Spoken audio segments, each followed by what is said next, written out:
أعوذ بالله من الشيطان الرجيم. بسم الله الرحمن الرحيم. ومن قبله كتاب موسى إماما ورحمة وهذا كتاب مصدق لسانا عربيا لينذر الذين ظلموا وبشرى للمحسنين. إن الذين قالوا ربنا الله ثم استقاموا فلا خوف عليهم ولا هم يحزنون.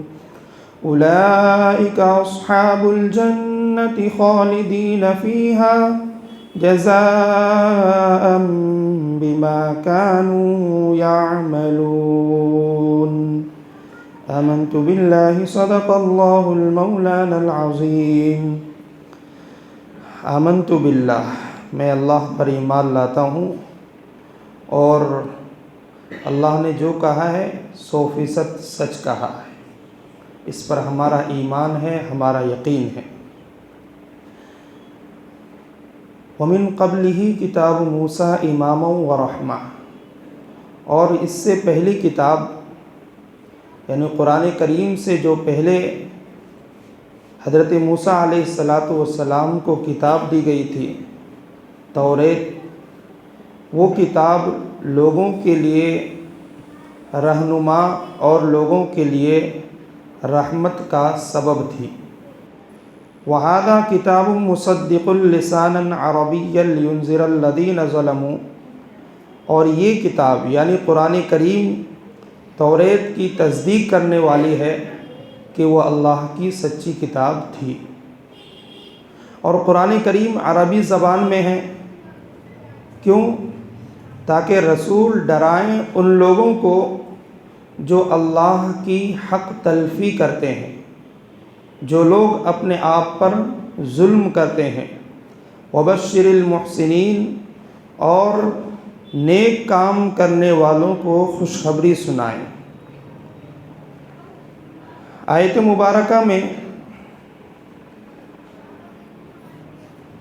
اللہ تبارک و تعالیٰ نے فرمایا ہے کہ اس سے پہلے، قرآن سے پہلے جو کتاب توریت، جو آسمانی کتاب تھی، حضرت موسیٰ علیہ السلام کو دیا گیا تھا،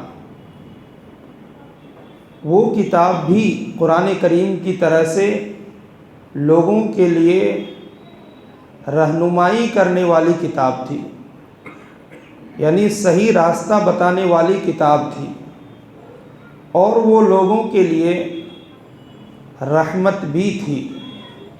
اسی طرح سے یہ قرآن کریم اس کتاب کی تصدیق کرنے والی ہے، اور یہ قرآن کریم عربی زبان کے اندر ہے، اور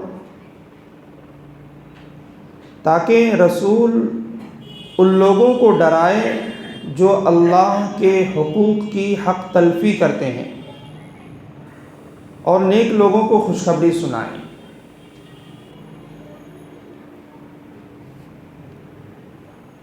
رسول کی ذمہ داری اللہ تعالیٰ نے یہاں پر بتائی ہے کہ رسول ان لوگوں کو ڈرائیں جنہوں نے اپنے آپ پر ظلم کیا، اللہ کی حق تلفی کی۔ ہمارے نزدیک ظلم یہ ہے کہ ہم کسی کو ماریں، کسی کا حق دبا لیں، کسی کی زمین دبا لیں، کسی کا حق اپنے پاس دبا کر رکھیں، کسی کا مال چوری کر لیں، یہ تو ظلم ہے ہی۔ اس سے زیادہ ظلم یہ ہے کہ لوگ اپنے آپ پر ظلم کرتے ہیں۔ اپنے اوپر ظلم کا مطلب کیا ہے؟ کہ اپنے اوپر ظلم کا مطلب یہ ہے کہ اللہ تبارک و تعالیٰ نے ہمارے لیے کچھ حقوق متعین بیان فرمایا ہے۔ ہر انسان اپنے حق کا دعویٰ کرتا ہے کہ فلاں نے میرا حق نہیں دیا، فلاں کے پاس میرا یہ حق ہے۔ ہر آدمی چاہے غلام ہو، خادم ہو، بچہ ہو، ماں باپ ہو، بیٹے ہوں، ہر ایک دوسرے سے شکوہ و شکایت کا شاکی ہے۔ یعنی بیٹے کو یہ ہے کہ اس کا باپ اس کا حق ادا نہیں کرتا، بیوی کو یہ ہے کہ شوہر اس کا حق ادا نہیں کرتا، شوہر کو یہ ہے کہ بیوی اس کی خدمت نہیں کرتی، لیکن جس ذات باری کے احسانات، انعامات ہر لمحہ ہر سیکنڈ ہمارے اوپر کروڑوں ہیں، اس اللہ کے حق کو ہم کتنا ادا کر رہے ہیں، اس کے اوپر بھی غور کرنے کی ضرورت ہے کہ آدمی اپنے حق کا مطالبہ تو کرتا ہے کہ بچے میری خدمت نہیں کرتے، بیوی میری خدمت نہیں کرتی، ماں باپ کی توجہ میری طرف اچھی نہیں ہے، میرے پاس جو کام کرنے والے ہیں وہ برابر نہیں ہیں، لیکن جس اللہ کا احسان اور ان کا انعام اپنے بندوں کے اوپر ہر لمحہ ہر سیکنڈ ہزاروں کروڑوں کی تعداد میں ہے، ہم اس اللہ کا حق کیا ادا کر رہے ہیں؟ تو رسول کو اللہ نے بھیجا ہی اس مقصد کے لیے تاکہ وہ لوگوں کو اس بات سے ڈرائے کہ لوگ اللہ کی حق تلفی کرنے سے بچ جائیں، اللہ کے حق کو چھوڑنے سے بچ جائیں، یعنی اللہ کے حقوق کو ادا کرنے والے بنیں۔ یہ نبیوں کا اور رسولوں کا آنے کا مقصد تھا کہ لوگوں کو بتائے کہ اللہ تعالیٰ کا حق بھی ہمارے اوپر کچھ ہے، اور وہ سب سے بڑا حق کیا ہے؟ ہم نے کئی جگہ پر اس کا اقرار کر لیا ہے۔ اللہ تعالیٰ نے عالم ارواح میں ہم سے عہد لیا، الست بربکم، کیا میں تمہارا رب نہیں ہوں؟ تو ہم اس دنیا میں آنے سے پہلے عالم ارواح جو روحوں کی رہنے کی جگہ ہے، ماں کے پیٹ میں آنے سے پہلے ساری روحیں وہیں پر رہتی ہیں، اور یہ روح ہمارے جسم میں آنے کے بعد پیدا نہیں ہو رہی ہے، بلکہ اللہ تعالیٰ نے ساری روحوں کو پہلے ہی پیدا کر دیا ہے۔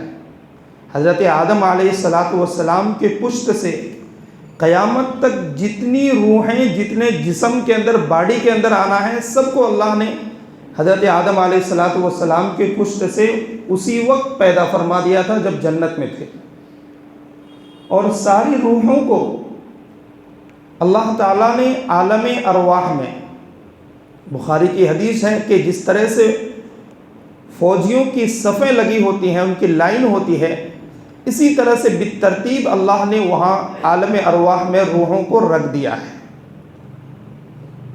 اور جب وہ انسان کی باڈی، اس کا جسم ماں کے پیٹ کے اندر تیار ہوتا ہے، تو جو روح جس جسم اور جس باڈی کے لیے ہے، اس روح کو اٹھا کر لاتے ہیں اور اس کے جسم کے اندر ڈال دیتے ہیں۔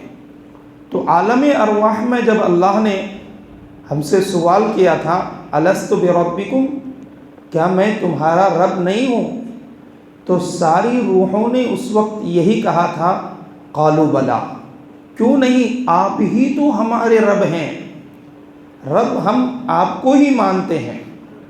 اور پھر اللہ نے اسی پر بس نہیں کیا، اللہ نے رب ہونے کا یقین ہمارے دلوں میں بٹھانے کے لیے ہر موقع پر اپنے رب کی پہچان کرائی۔ اللہ نے قرآن کو شروع کیا تو الحمدللہ رب العالمین، رب کے ذریعے سے شروع کرایا۔ اللہ نے قرآن کو ختم کیا، قل اعوذ برب الناس، شروع بھی رب پر ہو رہا ہے، ختم بھی رب پر ہو رہا ہے۔ آدمی رکوع میں جاتا ہے تو اللہ اپنے رب کی یاد دلا رہا ہے، سبحان ربی العظیم، کہ رب میں ہی ہوں۔ آدمی سجدے میں جاتا ہے تو اللہ وہاں بھی یاد دلاتا ہے، سبحان ربی الاعلیٰ۔ تو قرآن کی ابتدا رب سے، قرآن کی انتہا رب سے، رکوع میں رب، سجدے میں رب، اللہ بار بار ہماری زندگی میں یاد دہانی کر رہے ہیں کہ رب کسی کو مان نہیں لینا، رب میں ہی ہوں، تمہاری پرورش کا مالک تنے تنہا صرف میں ہوں۔ جب میں رب ہوں، جب تم مجھے رب تسلیم کرو گے، اچھے اور برے کا مالک مجھے سمجھو گے، نفع اور نقصان کا مالک مجھے سمجھو گے، جس رب نے تمہارے اس جسم کے اندر روح ڈالا ہے، اس رب کے اندر وہ بھی طاقت ہے کہ وہ اس جسم کو باقی رکھنے کے اللہ غذا بھی دے۔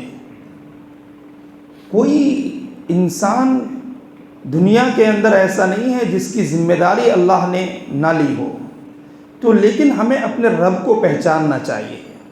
یہ اللہ کے ساتھ ہمارا ظلم ہے کہ جس رب نے ہمیں عدم سے وجود میں لایا، ہم کچھ بھی نہیں تھے، ہمیں ایک انسان بنایا، انسان اسی محسن کو بھول جاتا ہے۔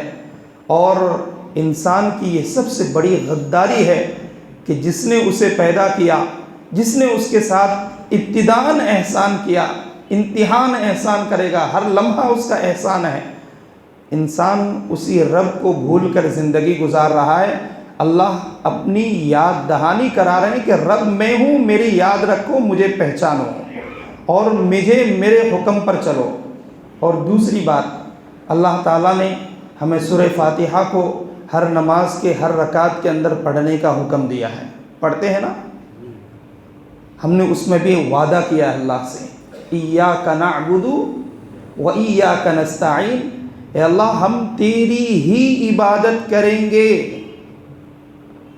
اور تجھ ہی سے مدد مانگیں گے۔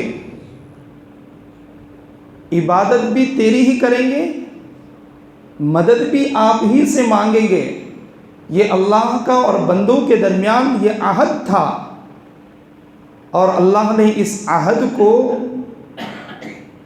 دین میں 5 مرتبہ نہیں، ایک وقت میں آدمی جتنی رکعت پڑھتا ہے، ہر رکعت میں اللہ نے بندوں کو یہ عہد یاد دلایا ہے کہ دیکھو تم نے وعدہ کیا ہے کہ تم مجھے ہی رب مانتے ہو، میری ہی عبادت کرو گے، اس سے بھٹکنا نہیں، نظریات کو بدلنا نہیں، اپنے عقائد میں تبدیلی نہیں لانا، میری ہی عبادت کرنا، مجھ ہی سے مدد مانگنا۔ یہ اللہ نے نماز کے ہر رکعت میں ہمیں یاد دلایا۔ اور اللہ کی طرف سے ایک عجیب، اللہ نے سورۃ الفاتحہ کو سورۃ الشفا قرار دے دیا۔ اللہ کے رسول صلی اللہ علیہ وسلم نے فرمایا کہ جو آدمی اس سورت کو پڑھ کے دم کرتا ہے، یقین کے ساتھ اللہ اسے شفا عطا کرتے ہیں۔ تو اللہ نے بیماری کے موقع پر بھی اس سورت کو پڑھ کر دم کرنے کا حکم دیا، لیکن یاد دلایا کہ مدد میری ہی طرف سے، شفا میری طرف سے آئے گی، کسی چیز میں کوئی طاقت نہیں ہے۔ تو شفا ملنے کی جو اللہ نے جو اس صورت میں کوئی کے ذریعے سے شفا کے بارے میں کہا ہے، لیکن اس میں بھی یاد دہانی یہی ہے کہ مدد جو اتر رہی ہے، شفا جو اتر رہا ہے، وہ اللہ ہی کی طرف سے۔ تو ہم عبادت اللہ ہی کی کریں گے اور مدد بھی اللہ ہی سے مانگیں گے۔ ہم نے یہ اللہ سے عہد کر لیا ہے۔ اب اس عہد سے بندہ بھٹک نہ جائے، اور جب اس عہد سے بندہ بھٹک جاتا ہے تو اس عہد کے توڑنے والوں کو قرآن کریم میں بار بار اللہ نے ظالم کہا ہے۔ ان اللہ لا يحب الظالمین، اللہ تبارک و تعالیٰ ظالموں کو پسند نہیں کرتے ہیں، کیونکہ ہم نے وعدہ کیا ہے۔ جب ہماری روح صرف تھی اس وقت بھی وعدہ کیا، روح باڈی کے اندر آیا، لا الہ الا اللہ پڑھ کے ہم نے عہد کیا، بالغ ہو گئے، نماز پڑھ کر سورہ فاتحہ میں ہم نے عہد کیا اللہ سے، بلوغت سے پہلے مکتب میں کلمہ پڑھ کر ہم نے عہد کر لیا کہ لا الہ الا اللہ، کہ آپ ہی معبود ہیں، یعنی عبادت کے لائق کون ہیں؟ صرف اللہ ہی ہے، اللہ کے علاوہ کوئی عبادت کے لائق نہیں ہے۔ یہ عہد ہو گیا، بچپنے میں ہی ہمارے ماں باپ ہمیں اس کے عہد دلاتے ہیں، اور اسی کے پڑھنے سے ہم اسلام کی باؤنڈری کے اندر آتے ہیں۔ تو بلوغت سے پہلے بھی عہد، روح جب ہمارے جسم کے اندر نہیں تھا، اکیلے تھا، تب بھی ہم نے عہد کیا ہے۔ بلوغت کے بعد نماز شروع کرتے ہیں، تب بھی ہم اللہ سے عہد کر رہے ہیں کہ آپ ہی کی عبادت کریں گے، آپ ہی سے مدد مانگیں گے۔ پھر جب اس عہد کو توڑ کر انسان کفر کے اندر، شرک کے اندر مبتلا ہوتا ہے، تو اللہ تعالیٰ ایسے لوگوں کو ظالموں کے لفظ سے استعمال کیا ہے۔ تو ظلم یہ نہیں ہے کہ صرف ہم دوسروں کا مال دبا لیں، ظلم وہ بھی ظلم ہے، میں اس ظلم سے انکار نہیں کر رہا ہوں، لیکن ہم لوگ ظلم یہ سمجھ رہے ہیں کہ خالی وہی ظلم ہے۔ سب سے بڑا ظلم ہم نے اپنے ساتھ کیا ہے، اللہ کے ساتھ کیا ہے۔ اللہ کے وعدوں پر عہد کرنے کے بعد سب سے بڑا، اس کو توڑ کر سب سے بڑا ظلم ہم نے اپنے اوپر کیا ہے۔ تو سب سے بڑے ظالم ہم اللہ کے معاملے میں ہیں، اگر اللہ کی نافرمانی کر رہے ہیں اور اللہ کی عبادت نہیں کر رہے ہیں تو ہم سب سے بڑے ظالم ہیں۔ اب دیکھیے، یہ رجب کا مہینہ چل رہا ہے، ایک ایسا مہینہ ہے جس کے اندر مختلف احادیثیں ہیں۔ سب سے راجح حدیثیں جو ہے کہ اللہ کے رسول صلی اللہ علیہ وسلم کو اسی مہینے کی 27 تاریخ کے اندر معراج کا واقعہ پیش آیا، اور یہ اللہ کے رسول صلی اللہ علیہ وسلم کا اعجاز بھی تھا اور اللہ کے رسول صلی اللہ علیہ وسلم کا اعزاز بھی تھا، یہ معجزہ بھی تھا اور یہ اللہ کے رسول صلی اللہ علیہ وسلم کا اعزاز اور عزت بھی تھی۔ ایک اہم واقعہ اس مہینے کے اندر پیش آیا، اور اس واقعے کے اندر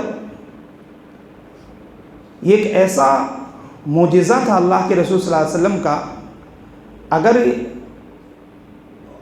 جشن منانے کی اجازت ہوتی، کوئی پروگرام اور کوئی فنکشن کرنے کی اجازت ہوتی، تو اس موقع پر اجازت ملنی چاہیے امت کو کہ اللہ کے رسول صلی اللہ علیہ وسلم کا معراج ہوا، دنیا سے آسمان میں گئے، جنت کا سیر کیا، جہنم کا سیر کیا، پھر وہ نبیوں کی امامت کرائی،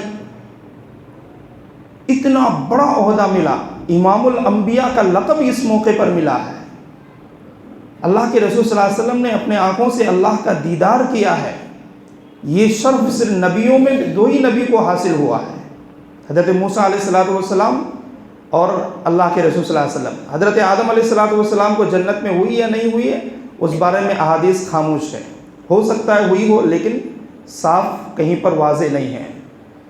2 بڑے اعزاز، اللہ سے ہم کلامی کا شرف اور نبیوں کی امامت کا شرف، اتنا بڑا اعزاز ہمارے نبی کو ملا ہے، لیکن اللہ کے رسول صلی اللہ علیہ وسلم نے کیا اس کے بعد جشن منانے کا حکم دیا صحابہ کو؟ نبی کا کام ہی مشن تھا، جشن نہیں تھا۔ جو نبی کے مشن کو اپنایا وہ نبی کے قریب جا کر سو گئے۔ حضرت ابوبکر صدیق رضی اللہ عنہ نے مشن کو اپنایا، عمر فاروق رضی اللہ عنہ نے مشن کو اپنایا، اور ابو لہب جشن کو اپنایا تھا، جشن منایا تھا، بھتیجے کی پیدائش پر جشن منا کر جیم سے جہنم میں بھی چلا گیا۔ تو شریعت نے جشن منانے کی کہیں پر اجازت نہیں دی ہے، صرف اس موقع پر جشن منانے کی، خوشی منانے کی اجازت دی ہے۔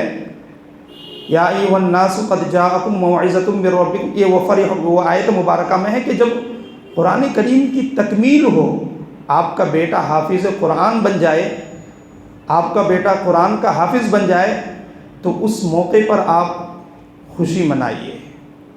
اور عید کی 2 خوشیاں دی ہیں، اس کے علاوہ کوئی تیسری چوتھی خوشی اللہ نے بنانے کا حکم نہیں دیا ہے۔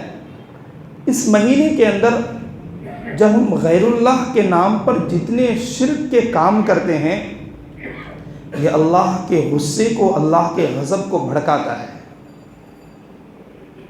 میں نے آج ہی پڑھا کہ یہ چیزیں تو مجھے معلوم نہیں تھی، تو میں نے جب سنا تو میں نے اس کی تحقیقات کی، تو دارالعلوم دیوبند کے مفتی محمود الحسن صاحب گنگوہی رحمۃ اللہ علیہ، جو اس وقت کے مفتی اعظم تھے، ان کی فتوے کی کتاب ہے فتاوی محمودیہ، اس میں صفحہ 281-82 پر انہوں نے یہ چیز لکھی ہے، یہ بات کہ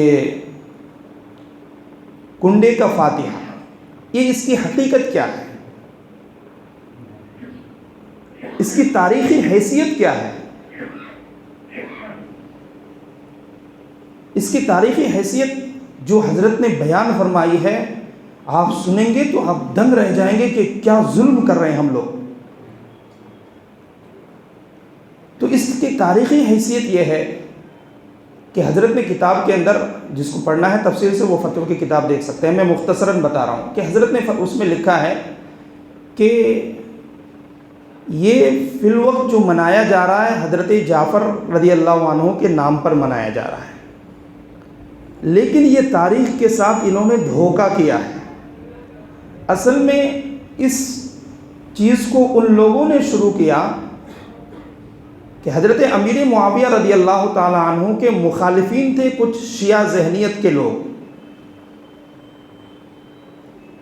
تو جب حضرت امیر معاویہ رضی اللہ تعالیٰ عنہ کا انتقال 22 رجب کے اندر ہوا اور اس وقت علماء اہل سنت والجماعت کی مضبوط پکڑ تھی، تو ان کی موت پر جو اس ذہنیت کے لوگ تھے خوشی منانا چاہتے تھے، لیکن ڈر سے وہ منا نہ سکے، تو انہوں نے اندرونی طور پر ایک دوسرے کے گھر جا کر انہوں نے ایک دوسرے کو مٹھائی کھلائی. حضرت امیر معاویہ رضی اللہ تعالیٰ عنہ وہ صحابی جو کاتبین وحی کے اندر ان کا نام آتا ہے، قرآن کی وحی کو لکھنے والوں میں ان کا شمار ہوتا ہے، اللہ کے رسول صلی اللہ علیہ وسلم کے صالح ہیں، بہت بڑی حکمتوں کے ساتھ انہیں نوازا گیا تھا. ان سے بغض اور عداوت رکھتے تھے شیعہ ذہنیت کے لوگ. تو ان کی وفات 22 رجب کو ہوئی، اور اس 22 رجب میں انہوں نے اندرونی طور پر خوشیاں منائی. اور جب اندرونی طور پر خوشیاں منائی، یہ چلتا رہا کچھ سالوں تک.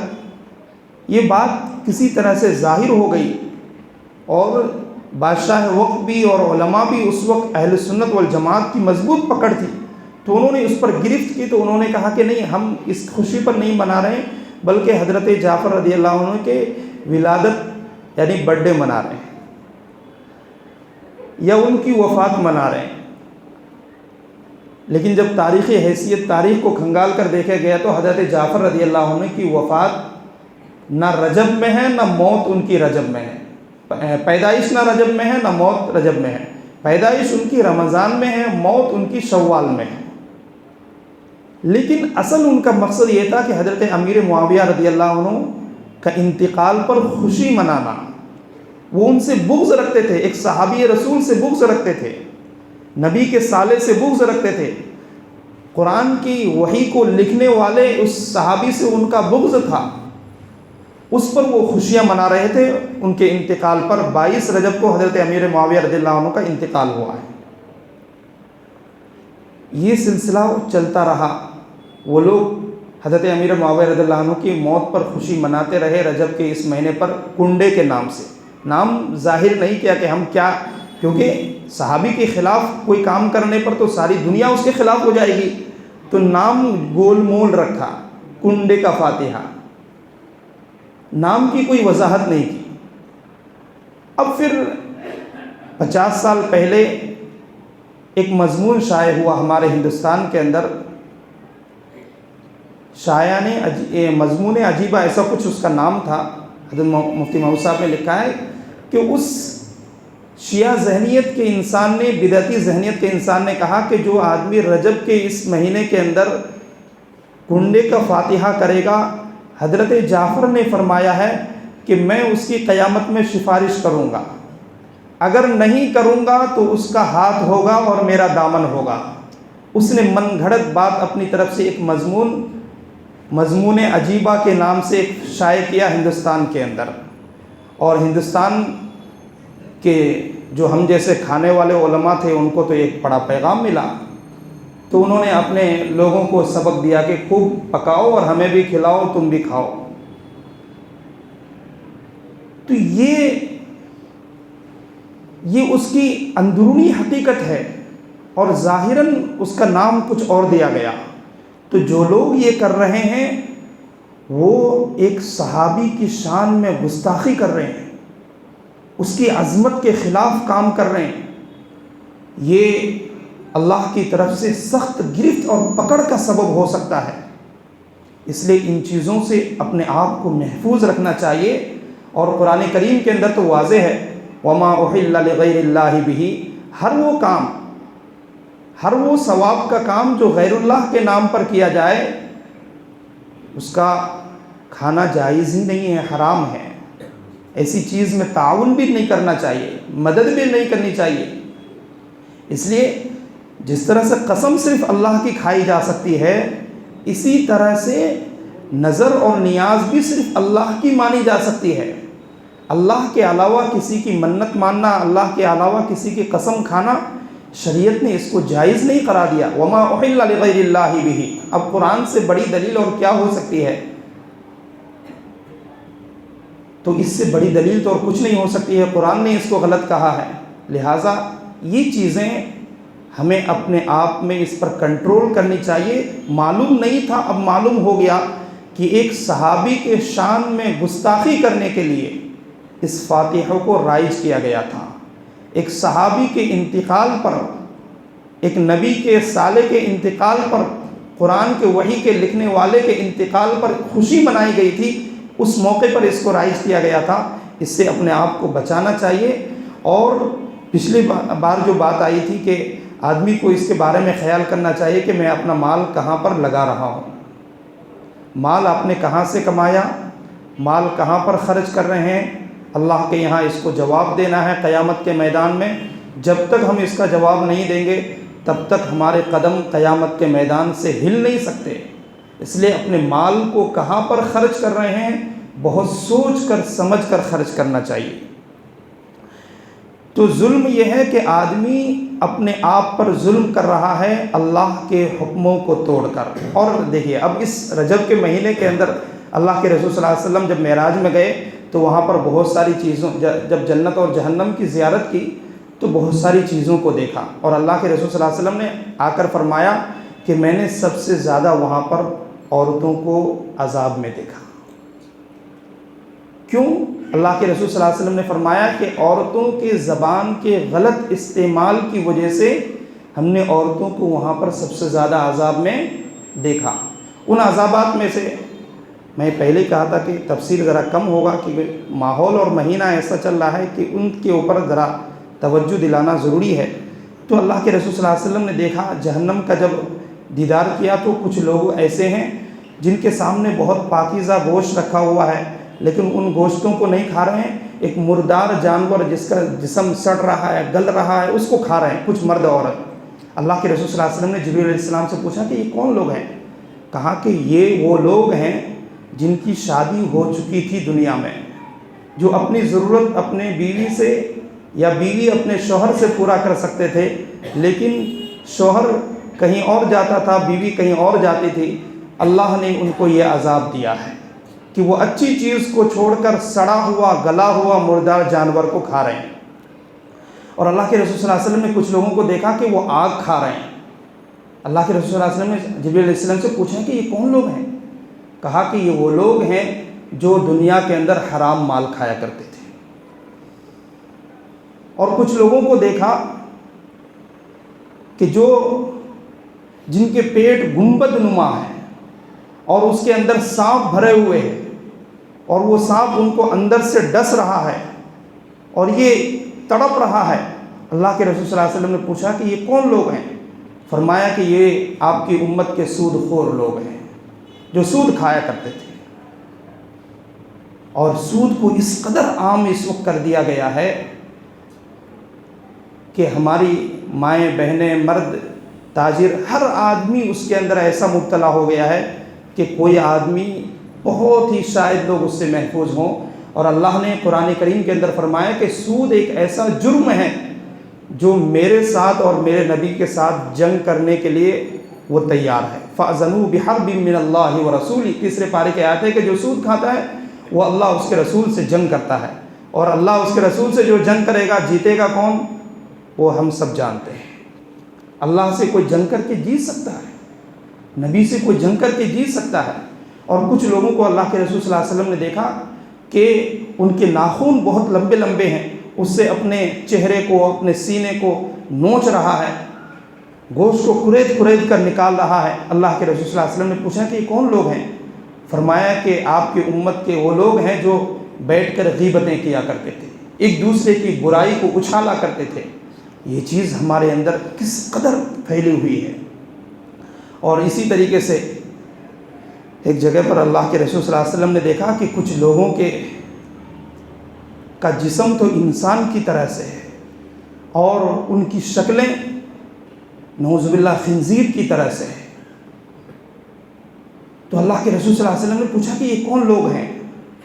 کہا کہ آپ کی امت کے وہ لوگ جو جھوٹی گواہی دیا کرتے تھے، کورٹوں میں جا کر اپنے بھائی کا مسئلہ آیا تو بنا چنا کر جھوٹی گواہی دے دیے۔ بہت مشکل ہوتا ہے اپنوں کے خلاف بولنا، اور اسی کے بارے میں انسان کو جو صلہ ملے گا نا کہ کہاں پر انسان صحیح جگہ پر کھڑا رہتا ہے، یہی انسان کی پہچان ہوتی ہے۔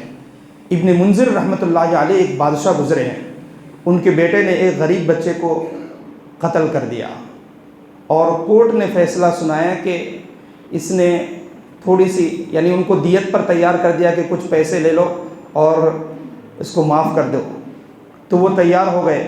تو دوسرے دن بادشاہ سلامت نے جج کو بلایا اور کہا کہ فیصلہ کل میرے کورٹ میں ہوگا، یہ فیصلہ میں نہیں مانتا ہوں۔ اور خود بادشاہ سلامت ابن منذر رحمۃ اللہ علیہ نے فیصلہ سنایا کہ میرا بیٹا قاتل تھا اور اس کی گردن میں خود اپنے ہاتھوں سے اڑاؤں گا۔ ابن منذر رحمۃ اللہ علیہ نے اپنے بیٹے کی گردن خود اپنے ہاتھوں سے اڑائی اور انصاف کہا کہ اگر آج میں نے بادشاہت کی کرسی میں بیٹھ کر ظلم کو جگہ دے دیا تو قیامت تک کے لیے ظالموں کے گناہوں کا ایک ذریعہ میں بھی بن جاؤں گا، اور مجھے معلوم ہے کہ میرے اس اکلوتے بیٹے کے شہادت مرنے کے بعد میں بھی بہت دن زندہ نہیں رہوں گا۔ ابن منذر رحمۃ اللہ علیہ چند ہفتے زندہ رہے اور بیٹے کے غم میں وہ خود بھی دنیا سے چلے گئے، لیکن انصاف قائم کیا۔ انصاف ایک بہت اہم چیز ہوتی ہے، اور اسی کا صلہ اللہ تبارک و تعالیٰ کے یہاں ملے گا۔ اور آگے اللہ کے رسول صلی اللہ علیہ وسلم چلے تو کچھ لوگوں کی ایک لوہے کی کینچی سے اس کی زبانیں اور ان کے ہونٹوں کو کاٹا جا رہا تھا۔ اللہ کے رسول صلی اللہ علیہ وسلم نے پوچھا کہ یہ کون لوگ ہیں؟ فرمایا کہ آپ کی امت کے بدعمل علماء، بدعمل واعظین، جو لوگوں کو تو اچھی نصیحتیں کرتے تھے لیکن ان کی اندرونی زندگی بہت بدتر تھی۔ یہ لوگوں کو لڑانے کا کام تو کرتے تھے لیکن لوگوں کو کبھی سجدہ کرنے کا حکم نہیں دیا۔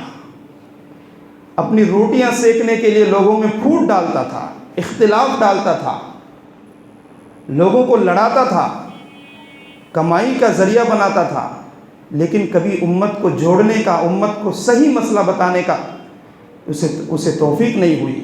یہ آپ کی امت کے بدعمل علماء سو، بدعمل علماء، بدعمل واعظین، اللہ تعالیٰ ان کی زبانوں کو اور ان کے ہونٹوں کو لوہے کی کینچی سے کاٹیں گے۔ اللہ ہم سبوں کو اس سے محفوظ فرمائے، خصوصاً مجھے محفوظ فرمائے، اللہ اخلاص عطا فرمائے۔ تو یہ ہمارے بدعمالی کی وجہ سے اللہ کے رسول صلی اللہ علیہ وسلم نے وہاں پر عذابات دیکھے، اور ان چیزوں کو آ کر اللہ کے رسول صلی اللہ علیہ وسلم نے بیان کیا، یہ احادیث میں موجود ہیں۔ تو ہم نے اللہ سے عہد کیا ہے کہ ہم تیری ہی عبادت کریں گے اور تیری ہی مانیں گے، مدد تجھ ہی سے مانگیں گے، اپنے آپ پر ظلم نہیں کریں گے، اللہ کے حق کو ادا کریں گے۔ اپنے حقوق کے بارے میں تو ہم بہت فکر مند ہوتے ہیں، ذرا سی 1 انچ زمین بھائی کو دینے کو تیار نہیں ہوتے، اور اللہ کے سارے حکموں کو توڑ کر زندگی گزار رہے ہیں، اللہ کو کس قدر ناراضگی ہوگی۔ اس لیے اللہ کے رسول صلی اللہ علیہ وسلم کی ذمہ داری یہ تھی کہ جو لوگ اپنے آپ پر ظلم کر رہے ہیں ان کو اللہ کے وعیدیں سنا کر ڈرائے، اور جو لوگ نیک کام کر رہے ہیں ان کو جنت کی خوشخبری دیں، حوروں کی خوشخبری دیں۔ اور وہ خوشخبریاں کیا ہیں؟ انشاءاللہ آئندہ اتوار کو انشاءاللہ اگلی آیت کے اندر آئے گی کہ جو دنیا کے اندر رہ کر اللہ کو مان کر نیک عمل کرتے ہیں اور اللہ کو منا کر زندگی گزارتے ہیں، ان کی زندگی اللہ کو کتنی پیاری ہے، اور اللہ اس پر کیا دینے والے ہیں، اللہ کی طرف سے کیا اجر ملے گا۔ یہ ہم قرآن کی آیت مبارکہ کے ذریعے سے جب ہم سنیں گے تو ہمارا دل باغ باغ ہو جائے گا کہ اللہ نے ہماری ذرا سی مشقت کے بدلے اللہ اس قدر انعامات دینے والے ہیں ہمیں مرنے کے بعد۔ ان جب انعامات کو ہم سنیں گے تو اسی لیے تو پہلے کے بزرگان دین، علماء کرام، صحابہ کی زندگی کا معمول یہ تھا کہ ایک ایک سیکنڈ کو اللہ کی اطاعت اور فرما برداری میں لگاتے تھے۔ انہیں یہ تھا کہ 60-70 سال کی زندگی تھوڑی مشکل میں گزر جائے، لیکن ہم راضی تو اللہ کو کر کے جائیں گے تو ہمیشہ ہمیشہ کی نعمت ملے گی۔ تو اللہ کے رسول صلی اللہ علیہ وسلم نے معراج کے موقع پر جو ایک چیز دیکھا کہ کچھ لوگ آگ کھا رہے ہیں، تو اللہ کے رسول صلی اللہ علیہ وسلم نے جبریل علیہ السلام سے پوچھا کہ یہ کون ہے؟ کہا کہ آپ کے امت کے وہ لوگ جو حرام مال کھاتے ہیں۔ اس پر ایک بات کہہ کر میں ختم کر رہا ہوں کہ ایک صحابی غریب تھے، اور ایک دن مزدوری کے لیے گئے، مزدوری کہیں نہیں ملی، آئے اور خالی ہاتھ واپس آئے، کچھ لے کر نہیں آئے۔ پہلے دن بھی روزہ تھا، پھر آئے خالی ہاتھ، پھر روزہ، 3 دن اسی طرح سے کیا، کہیں پر مزدوری نہیں ملی، خالی ہاتھ واپس آئے۔ میاں بیوی نے کہا آج بھی پانی پی کر روزہ، آج بھی پانی پی کر روزہ، آج بھی پانی پی کر روزہ، 3 دن روزہ۔ چوتھے دن جب نکل رہے تھے، چہرے پر مایوسی تھی، اور پھر دھیرے دھیرے قدموں سے آگے جا رہے تھے، بیوی نے واپس بلایا اور پوچھا کہ آپ چوتھے دن جا رہے ہیں، آج اگر مزدوری نہ ملے تو کہیں ایسا نہ ہو کہ آپ کہیں سے کوئی حرام مال لے کر آ جائیں۔ کہا کہ اگر چوتھے دن بھی مزدوری نہ ملے تو آج بھی ہم پانی پی کر روزہ رکھ لیں گے، لیکن حرام کا لقمہ اپنے پیٹ میں نہیں اتاریں گے۔ جب اس طرح کی بیویاں ہوا کرتی تھیں تو پھر اس طرح کے صحابہ ہوا کرتے تھے۔ جو بیوی چوتھے دن بھی بھوک اور پیاس کی شدت کو برداشت کرنے کو تیار ہو اور اپنے شوہر کو بلا کر کہہ رہی ہو کہ ہم چوتھے دن بھی بھوکا رہ جائیں گے، اور لیکن حرام مال کہیں سے اٹھا کر نہیں لانا۔ یہ تھا صحابیات کی زندگی کے اندر اللہ کی محبت اور اللہ کے عہد پر، اللہ کے وعدوں پر مضبوطی، استقامت۔ جو اللہ سے ہم نے عہد کر لیا ہے کہ حلال کھائیں گے، حرام نہیں کھائیں گے، اس پر مضبوطی کے ساتھ جمے رہیں گے، اللہ اس کا بھی اجر دے گا۔ آج ہمارا ماحول کیا ہے؟ آپ کیا کرتے ہیں میں نہیں جانتی، مجھے تو 10,000 کا جوڑا چاہیے عید کے موقع پر، شادی آ رہی ہے مجھے بیوٹی پارلر پہ جا کر میک اپ کرانا ہے، آپ کہاں سے لا رہے ہیں مجھے اس سے کوئی مطلب نہیں ہے۔ جب زندگی کے اندر ہمارے اس طرح کے خیالات ہوں گے، ہماری سوچ اس طرح سے ہوگی، تو ہمارے زندگی کے معاملات میں بھی ویسے ہی اثرات پڑیں گے۔ اس لیے یہ مختصر زندگی کو اللہ کی فرما برداری کے ساتھ، اطاعت کے ساتھ، تھوڑی سی مشقتوں کے ساتھ بھی اگر زندگی گزارنا پڑے تو انسان کو گزار لینی چاہیے۔ حرام کی طرف قدم نہیں بڑھانا چاہیے، حرام کی طرف نیت نہیں کرنی چاہیے، کیونکہ حرام کا اثر انسان کے شکلوں کو نہیں بگاڑتا، بلکہ حرام انسان کے نسلوں کو برباد کر دیتا ہے، اس کی اولادیں تباہ ہو جاتی ہیں، ان کا نسل خراب ہو جاتا ہے۔ اللہ تعالی ہم سبوں کو اس سے محفوظ فرمائے اور نیک اعمال کرنے کی اور اپنے عقیدوں کو صحیح کرنے کی توفیق عطا فرمائے۔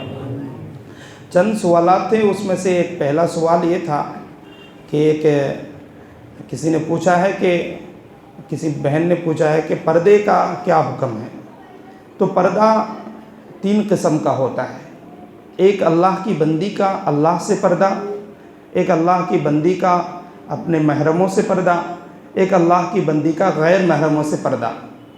تو اللہ کی بندی کا اللہ سے پردہ یہ ہے نماز کی حالت میں کہ وہ اپنے چہرے کو اور ہتھیلی کو اور پیر کو ٹخنوں کے نیچے تک، یہ 3 چیز کو کھول سکتی ہے، باقی سر سے لے کر پیر تک سب کچھ ڈھانکنا ہے۔ چہرہ کھلا رہے گا، ہاتھ کی ہتھیلی کھلا رہے گا، اور پیر ٹخنے کے نیچے سے جہاں تک پیر دھوتے ہیں اتنا وہ ٹخنے کے نیچے کھلا چھوڑ سکتی ہیں۔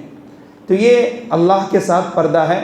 اور دوسرا پردہ اپنے محرموں کے ساتھ، جو مرد کا پردہ ہے ناف سے لے کر گھٹنے کے نیچے تک، اس میں 2 چیز بڑھ جائے گا، سینہ اور پیٹھ، یعنی گلے سے لے کر گھٹنے کے نیچے تک اپنے باپ، اپنے بھائی، ان کے پاس اتنا کم سے کم کپڑا ہونا چاہیے، ہاتھ کھلا رہے تو چلے گا، اس طرح سے پیر اس کے نیچے اتنا کھلا رہے تو چلے گا، سر کھلا رہے تو اپنے محرموں کے پاس چلے گا۔ یہ محرموں کے پاس پردہ ہے۔ غیر محرموں کے پاس پردہ کیا ہے؟ قُلْ لِلْمُؤْمِنِينَ يُدْنِينَ عَلَيْهِنَّ مِنْ جَلَابِيبِهِنَّ۔ اب جو پردہ یہ تھا اللہ کے ساتھ نماز میں کہ چہرہ، ہتھیلی اور پیر ٹخنے کے نیچے سے کھلا چھوڑ سکتی تھی، تو اب اس میں ایک چیز کا اضافہ ہو جائے گا۔ باہر جب جائیں گے تو اللہ تعالیٰ نے قرآن کریم کے اندر فرمایا کہ آپ اپنے چہرے کے اوپر بھی کیا کر لیں؟ چادر ڈال لیں، لہٰذا چہرہ بھی چھپ جائے گا، بال بھی چھپ جائے گا، صرف یہ ہتھیلی اور ٹخنے کے نیچے تک باہر غیر محرموں کے سامنے کھول کر جا سکتی ہیں، باقی چیزیں پردے کے نیچے چھپی ہونی چاہیے۔ یہی شریعت کا پردہ ہے غیر محرموں کے سامنے۔ اس کی آواز کا بھی پردہ ہے، چیخ کر چلا کر روڈ میں ہماری بہنیں جاتی ہیں اور زور زور سے بات کرتی جاتی ہیں، اس کی جسم کا بھی پردہ ہے، اس کی آواز کا بھی پردہ ہے۔ اور مفتی سعید صاحب رحمۃ اللہ علیہ فرمایا کرتے تھے، آج کے زمانے میں ہماری عورتیں جو برقع پہنتی ہیں، یہ ایک ایسا برقع ہے کہ اس کے اوپر ایک برقعے کی اور ضرورت ہے۔ یہ فیشن ہے، برقع ہی نہیں ہے۔ برقع اسے کہتے ہیں کہ جس سے آپ کے جسم کے نشیب و فراز معلوم نہ ہو۔ اب برقع اتنا ٹائٹ ہے کہ اس برقعے کو ایک برقعے کی اور ضرورت ہے۔ آپ کہیں گے کہ اس کے اوپر بھی ویسا ہی فیشن پہن لے گی تو اس کے اوپر تیسرے برقعے کی ضرورت ہے۔ تو برقع ایسا ڈھیل ڈال ہونا چاہیے۔ پرانے زمانے کے اندر ہم نے یو پی کے اندر دیکھا، میں اپنے پڑھائی کے زمانے میں بھی ہم نے دیکھا ہے کہ جو بوڑھی عورتیں پہنتی تھیں وہ اتنا کھلا گول ہوتا تھا اور آنکھوں میں ان کی ایک جالی ہوتی تھی، وہ اصل برقع ہے، وہ پردہ ہے۔ تو برقعے کا نام یہ ہے کہ آپ کا جسم ظاہر نہ ہو لوگوں کے سامنے، اس کا نام برقع ہے، جس کے اندر آپ چھپے رہیں۔ آپ کا جسم اگر وہ برقع ٹائٹ ہو اور جس طرح سے آپ لباس میں دوسرے کپڑوں میں رہتے ہیں، اور اسی طرح سے برقعے میں بھی وہی ہے، صرف یہ ہے کہ صرف ایک کالا برقع آپ نے الگ سے چڑھا لیا ہے مسلمان کی پہچان کے لیے، تو وہ پردہ نہیں ہے، وہ ایک فیشن ہے۔ اس فیشن سے ہمیں بچنا چاہیے۔ جو واقعتاً پردے کا حکم ہے وہ پردہ ہمیں کرنا چاہیے۔ دوسرا جو یہ تھا کہ وہ بچوں کے اوپر بات چیت کرنے کے بارے میں، موبائلوں تو میں نے درخواست کر دی ہے کہ وہ خاموشی کے ساتھ یہ رہیں۔ اور تیسری بات کسی نے پوچھا ہے کہ وہ بزرگوں کے وسیلے سے دعا مانگ سکتے ہیں کہ نہیں، یہ بات بار بار اس چیز کو مت اچھالیے، اختلافی باتوں کو رہنے دیجیے۔ لیکن اصل جو مسئلہ ہے، میں نے قرآن سے دلیل دیا تھا کہ اللہ کے رسول صلی اللہ علیہ وسلم کے وسیلے سے بھی دعا مانگ سکتے ہیں۔ یستفتحون علی، وہ ایک یہودیوں کے بارے میں یہ ہے کہ اللہ کے رسول صلی اللہ علیہ وسلم کا نام لے کر دعا مانگتے تھے اور ان کو فتح ملتی تھی، اور اس کے بعد پھر جب وہ اللہ کے رسول صلی اللہ علیہ وسلم نے اسلام پیش کیا تو انہوں نے انکار کر دیا، کہا کہ پہلے انہی کے نام سے فتح حاصل کرتے تھے اور آج پھر انہی کے اسلام کو قبول کرنے کو تیار نہیں ہو۔ اللہ کے رسول صلی اللہ علیہ وسلم، اللہ تعالیٰ نے ان پر تنبیہ کی ہے۔ تو اللہ کے رسول صلی اللہ علیہ وسلم کے وسیلے سے بھی دعا مانگ سکتے ہیں، یعنی برکت سے۔ اسی طرح سے حضرت عباس رضی اللہ تعالیٰ عنہ کے نام لے کر حضرت عمر فاروق رضی اللہ عنہ نے دعا کرایا صحابہ کے بیچ میں۔ تو یہ پیغام تھا کہ صرف نبی کے برکت سے دعا نہیں بلکہ امتی کے برکت سے بھی دعا مانگ سکتے ہیں۔ اس سے معلوم ہوتا ہے کہ صحابہ بزرگان دین کے برکت سے بھی اگر آپ دعا مانگیں گے تو مانگ سکتے ہیں، لیکن یہ کوئی ضروری نہیں ہے۔ میں بارہا اس کو کہہ رہا ہوں، یہ ضروری نہیں ہے۔ اس چیز کو اتنا مت اچھالیے، یہ ضروری نہیں ہے۔ کسی کو مانگنا چاہے تو مانگیے ان کے برکت سے، نہیں مانگنا چاہے تو آپ ڈائریکٹ اللہ سے مانگیے۔ یہ اس اختلافی باتوں میں زیادہ مت پڑیے۔ یہ چیزیں اختلافات میں پڑھ کر لوگ آدمی آپس میں لڑتے جھگڑتے ہیں، ان چیزوں سے بچنے کی کوشش کرنی چاہیے۔ یہ اختلافی مسائل ہیں، لیکن عقیدے کی بات یہ ہے کہ اس چیز کو صحابہ نے اور بزرگان دین نے، علماء محدثین، جمہور علماء نے، جو علماء اہل سنت والجماعت کا متفقہ فیصلہ یہ ہے کہ نبی کے وسیلے سے بھی دعا مانگ سکتے ہیں اور ولی کے وسیلے سے بھی دعا مانگ سکتے ہیں، یعنی ان کی برکت سے بھی دعا مانگ سکتے ہیں۔ اس میں کوئی خرابی نہیں ہے، کوئی قباحت نہیں ہے۔ تو ڈائریکٹ اس سے مدد مانگنا یہ شرک ہے۔ کوئی نبی سے مدد مانگے، ولی سے مدد مانگے، صحابی سے مدد مانگے، یہ شرک ہے، جرم ہے، حرام ہے۔ لیکن ان کی برکت سے اللہ ان سے محبت کرتے تھے، ان کی محبت کی برکت سے اگر آپ کوئی دعا مانگتے ہیں تو کوئی قباحت نہیں ہے، اس کی اجازت مل جاتی ہے۔ اور ایک بات یہ ہے کہ آئندہ جو بدھ کو بخاری کا درس ہوتا ہے تو مستورات کی طرف سے بار بار یہ تقاضا تھا کہ